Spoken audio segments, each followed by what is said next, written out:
Right, good afternoon, everyone. I hope that homework was okay that you had to do looking at the composite price index. There is a little bit of maths involved, I know that, but I think it's okay. I think it's okay.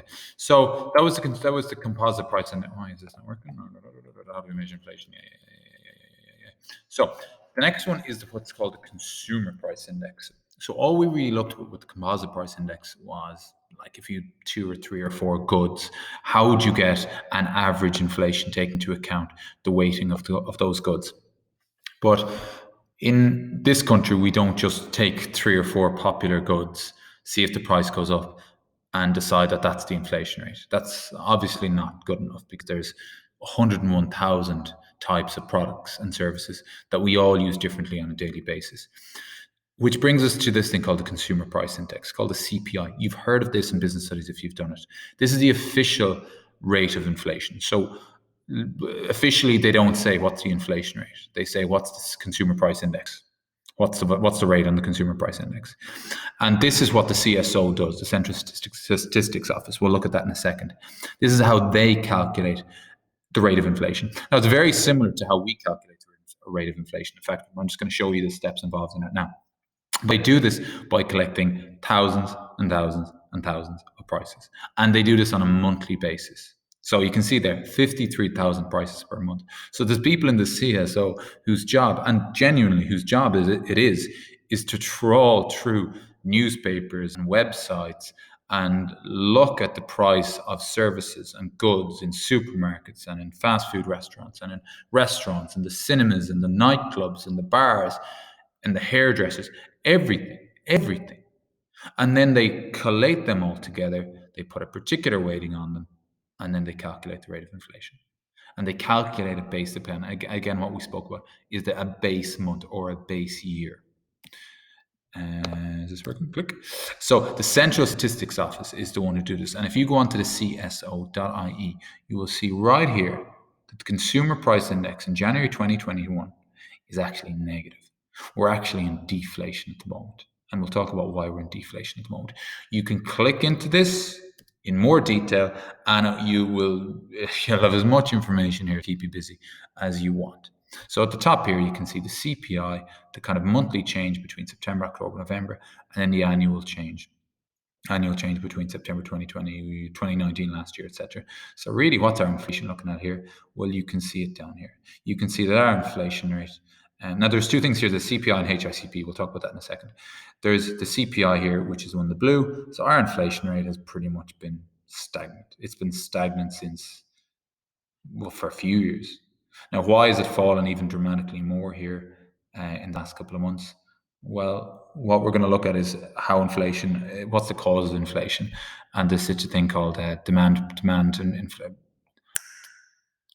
pull inflation, which means if the demand for a good is high, inflation will go up. If the demand for a good is low, prices will generally fall. And what's happened really since COVID is people aren't buying that much stuff. So there's not a huge demand on particular goods. As a result, prices are falling. And you can kind of see here, that like footwear, clothing and footwear has gone down by 3.5%. Why? Because most places are doing sales. Transportation has fallen. Furnishings and household equipment has fallen. Health has increased. Restaurants and hotels have maybe increased their prices because they're doing takeaways. Recreation and culture have gone up by 0.8. So you can see it here. There's a huge range of different stuff that they do to calculate the CPI index. Now, how is the CPI index calculated? You do need to know this, unfortunately. Very similar to how we calculated the composite price index. And I would take this down if I were you, because they do ask you this in questions. Number one is you need to select the original. We did this when we did the calculation of inflation. What is the original? Is the original this time last year, or is the original last month? So you need to select a base year, called a base year. Remember that, to highlight that term, base year. Number two is you need to decide how many goods I put in. And goods change all the time. I mean, there's 53,000 items on that list, but those items have to be continuously checked to see if they're relevant. What is the latest thing that people are buying? What's the latest clothing that people are buying? What's the latest food that people are buying? What's the music that people are buying? Is there a particular app that we should be including in this? So you need to, all the time, there's a constant refreshing of items that are included in the CPI. It's called like the basket of goods. Always, all the time. Otherwise, it's not representative. If you have a group of 6-year-olds buying certain things and putting them in the CPI, well, that's very different than what a group of 16-year-olds are buying as well. So it needs to be representative of the entire population. And as I said, again, there's kind of a weighting put on that, which we'll talk about here. So you gather the price of all the goods. And there's no point just gathering the price of a good now. You need to get the price of the good a month ago or a year ago, or you need to remember to get the price of that good in 6 months' time or in a month's time or whatever the case may be. In this case, it's every month. So there's no point in just gathering the price. You need to be able to ensure that you can get that price as well for every time period being observed. Number two, how much do they spend on this good as a portion of the total income? So this is what we're talking about, kind of the weighting of that good. So the weighting of that good is here. Where do I spend most of my money on? Banks and mortgages. So that will always constitute have a bigger weighting on the CPI than some things I spend no money on. I mean, what do I spend no money on? I don't know, because I don't know what I spend. I never buy soft drinks. I never buy bars of chocolate. I don't think most people do really in supermarkets or in shops. So that would be a very small percentage of your income. Haircuts, I get one probably once a month. So multiply 15 by what is it? 15 by 12. What's that? Like 225, what's that a percentage of my income? Maybe 0.5%. Okay, give it a 0.5% rating. So you need to give it a rating depending on how much you spend on it. And number 5, you get the simple price index. So again, you multiply that by each component of an index by its weight. We've done that in the last one. And then you just get them all up. You get the overall price changes in the price. So again, you start off at 100, you multiply all these out, similar to what we did for homework, and you get a value. And that value might be 99.9%, which means the price has fallen by 1%. A little bit of theory here. Why do we use the CPI? Why do we use the CPI? Why is the CPI important? And why is it one of the key economic indicators that everyone in the country wants to know? Like, I want you to stop for a second and think about it. How is the rate of inflation relevant to me right now? How is it? Well, I'll tell you how it's relevant to me right now. 2 reasons. And again, these are just 2 simple reasons. I know the interest rate is at 0%. I've spoken about this before. If the interest rate is at 0% and the inflation rate is at 0%, am I losing any money if I have money on deposit? At the moment, I'm not. I'd rather the interest rate was higher, but I'm not losing any money. If the interest rate was 0 and the inflation rate was 2%, that's a problem. Even if I save 50 quid a month in my bank, that's a problem. My money is losing 2% every year, if it's every year, unless it's a monthly thing. Why else do I care about inflation? Well, if inflation is 3 or 4% per year, what about my wages? Would I demand that my wages keep up to speed with the inflation rate? If inflation is 4%, that means the standard of living, the cost of living is going up by 4%. My wages should reflect that as well. That's what's called index-linked wage increases. So for me as a teacher, there are things I worry about. What else do we worry about? Well, obviously it raises the rate of inflation. International comparisons abroad. So what's the inflation rate like in France and Germany and the UK, etc. How's the government doing? How's the country doing? As we looked at with Zimbabwe and in Venezuela, if the inflation rate is really high, that shows that the country is not very stable. There is stability issues with that, which might then influence a foreign direct invest or a foreign firm from investing in this country. So it really does indicate how the government is doing. So indexation of savings and investments. So again, spoke about that before. Savings and investments. My savings are losing money if the inflation rate is higher than the current interest rate. Huge problem. Wage negotiations, as discussed. If inflation is 10% per year, I'm losing 10% every year if my wage is not increasing by 10% a year. This is called index linked. You will hear this term before, especially if you work in industry. And that is how teachers, like I get a raise every about 3 years.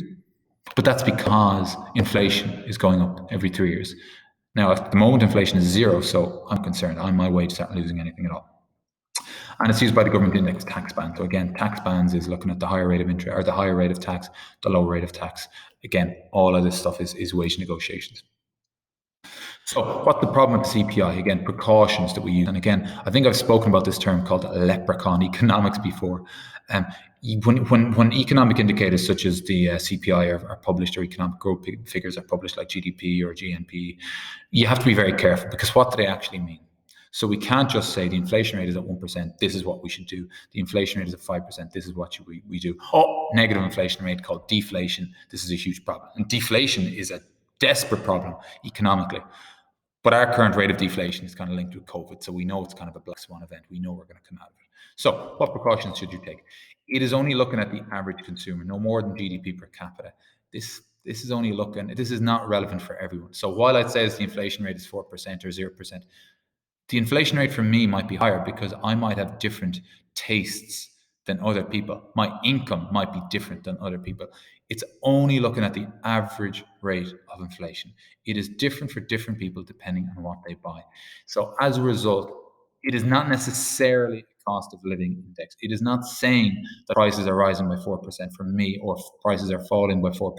It is saying on average, which means you can argue that, well, it's not really a cost of living problem. The problem, again, I've spoken about this before, was consumer trends, fashions change, tastes change. Does the CSO keep up to track with consumer trends? And for most, they try, but you can imagine this. We're talking about people here calculating this index. It's very hard to keep up with the latest fashion or the latest trend or whatever the case may be. The weights are static, which means the weighting that I give to the proportion of the income spent in this particular good may remain the same, whereas that may not be the case if the economy changes, if the economic outlook changes. The quality changes in the product. So if the price changes in the product, why is the price changing in the product? Is it because the quality has changed? The raw materials have gotten cheaper, the labor has gotten cheaper.